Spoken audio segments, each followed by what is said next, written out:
Hello students, my name is Saurabh Sharma and today we're going to start with our class 10th history chapter, that is age of industrialization.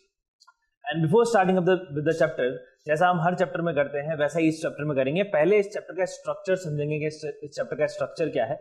लेकिन before I will tell you about the structure, मैं आपको कुछ industrialisation के बारे में बताना चाहता हूँ. बेसिकली इंडस्ट्रियलाइजेशन है क्या, ये वर्ड, ये टर्म एज ऑफ इंडस्ट्रियलाइजेशन आएगा.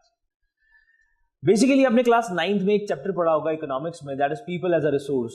उस people as a resource chapter में आपने 3 सेक्टर्स के बारे में सुना होगा, that is primary, secondary and tertiary.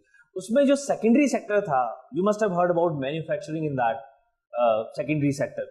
जिस सेक्टर में मैन्युफैक्चरिंग होता है, जिस सेक्टर में चीजें आप मैन्युफैक्चर करते हो, that sector can be termed as secondary sector. तो यहां पर उस टर्म को बहुत ब्रॉड वे में समझाया गया है. जब सेकेंडरी सेक्टर में चीजें मैन्युफैक्चर होती है, that can also be termed as industrialisation. And now will look up with the chapter के इसमें कितना स्ट्रक्चर क्या है और कितना हेडिंग्स है. This chapter is basically divided into 7 headings. Book में 6 दिया गया है. I have further added introduction to it. Introduction को अपन और ज्यादा डिटेल में समझेंगे कि इंडस्ट्रियलाइजेशन एक्चुअली में है क्या. तो पहला हेडिंग होगा अपना इंट्रोडक्शन. दूसरा that is proto industrialisation. Proto industrialisation से मींस आपको नाम से ही समझ में आ रहा होगा व्हाट प्रोटो इंडस्ट्रियलाइजेशन मींस. मतलब इंडस्ट्रियलाइजेशन से पहले वाला phase, that is termed as proto industrialisation.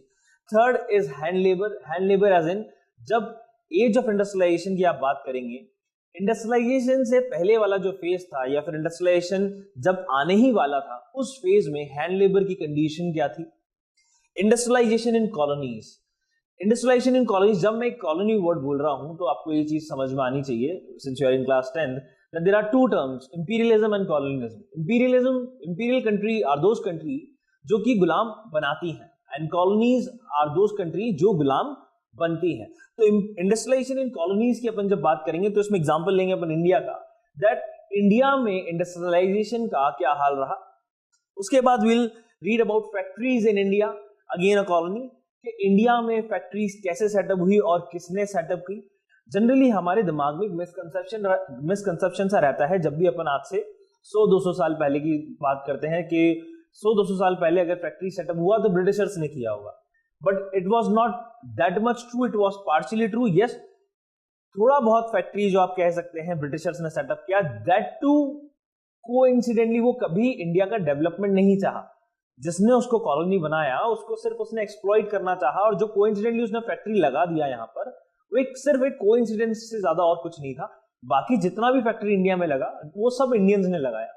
ठीक है, तो ये इसके पीछे और ज्यादा इसके बेसिक्स क्या है और उसके पीछे हिस्ट्री क्या है वो अपन देखेंगे डिटेल में. That will be our 5th heading. And then 6th heading में अपन पढ़ेंगे पेकुलैरिटीज ऑफ इंडस्ट्रियल ग्रोथ. अभी जो मैंने बात किया उसी को कंटिन्यू आगे करते हैं. पेकुलैरिटीज.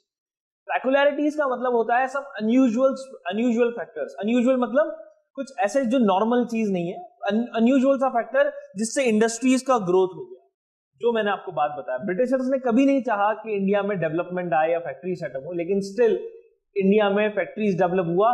तो ऐसे कौन से कुछ अनयूजुअल फैक्टर वो रहे जो ना चाहते हुए भी इंडस्ट्रीज या फैक्ट्रीज को इंडिया में डेवलप कर गए. And last but not the least, that is market for goods. जब चीजों के लिए मार्केट बन जाता, जब चीजें प्रोड्यूस हो जाती थी, मैन्युफैक्चर हो जाती थी, उसके लिए उसके बाद उसको बेचा कैसे जाता था, उसकी मार्केटिंग कैसे होती थी, that we will read in market for goods. That will be the last heading of the chapter.